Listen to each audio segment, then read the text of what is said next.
All right, let's talk about India, the world's biggest democracy. Have you ever stopped to think about who's really running the show? Today, we're diving deep into India's executive powerhouse to figure out where the real power is held. In a country with 1.4 billion people, that question is a big deal.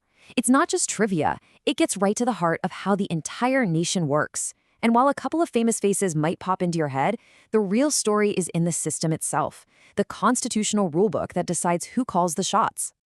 So, first things first, we've got to clear something up. India has a president and a prime minister, but their jobs are worlds apart.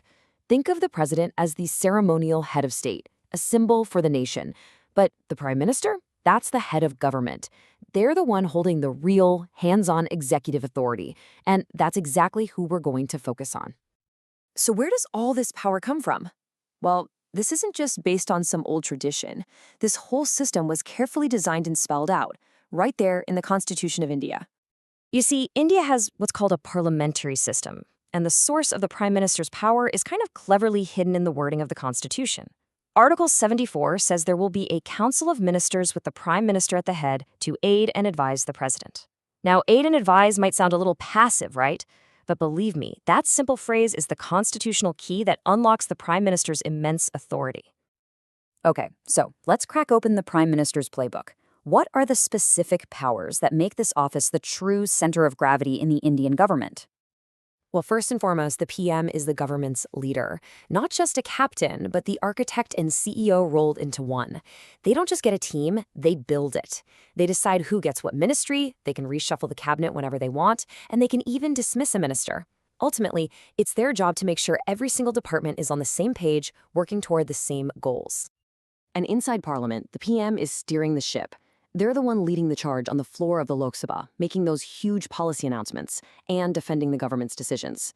Their leadership is what transforms a party's majority into actual laws and effective governance. The PM's influence also reaches right to the top. They are the president's chief advisor on the most critical decisions imaginable, from appointing top judges and governors to dissolving parliament, even to declaring a national emergency. And here's the thing, the president almost always acts on the prime minister's advice. Let's walk through a quick example. Let's say a new minister needs to be appointed. Step 1, the prime minister decides who they want and advises the president. Step 2, the president makes the formal appointment. You see how that works?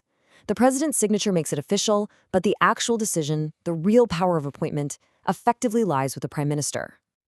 Of course, the prime minister isn't working solo. They lead a team called the Council of Ministers. If the PM is the CEO, then this council is the government's engine room, the team that's tasked with carrying out the entire national agenda. Now, this Council of Ministers isn't just one big group. It's got a clear structure. At the very top, you have the cabinet ministers. They're the senior leaders, the core decision-making body. Below them are ministers of state, who might handle ministries on their own, and then deputy ministers who provide support across the board. And their range of responsibilities is just massive. We're talking about everything. They're the legislative force, introducing new bills. They're the executive arm, putting those laws into action. They control the nation's finances by preparing the budget, and they manage the huge administrative machine that keeps the country running every single day. So what about the dynamic between the prime minister and this powerful council?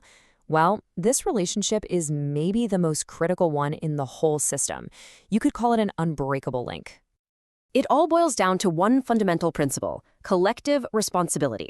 This basically means the council is a team that sinks or swims together.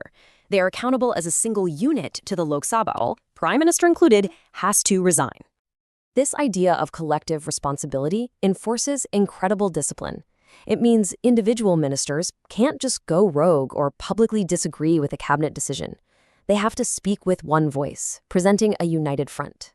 And the person who sets the tone for that unified voice is, you guessed it, the prime minister.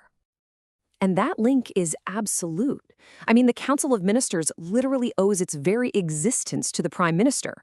If the PM resigns or is removed from office, the entire council is automatically dissolved.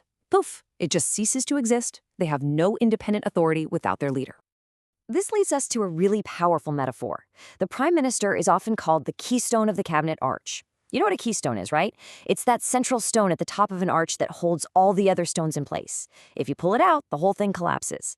That's a perfect description of the PM's role in the cabinet. Okay, we've gone through the blueprint and traced the lines of power. But why is it set up this way? What does this system really mean for the governance of 1.4 billion people? Let's look at the big picture. The impact is immense. This executive body is the engine that drives the nation. It handles the day-to-day administration, it creates and implements national policies on everything you can imagine, and it provides stability and continuity. And crucially, the whole system is designed to keep them directly accountable to the people's representatives in Parliament. At the end of the day, the Prime Minister and the Council of Ministers act as the most important bridge in India's democracy. They connect the will of the people, expressed through their elected representatives, to the executive actions of the state, which are all formally carried out in the name of the president. And so we end on a final thought. This system is designed to put an incredible amount of power and responsibility onto the shoulders of the one person holding that keystone. And it begs the question, when a role is that critical, what qualities, vision, consensus building, integrity, truly define great leadership? That's something to think about.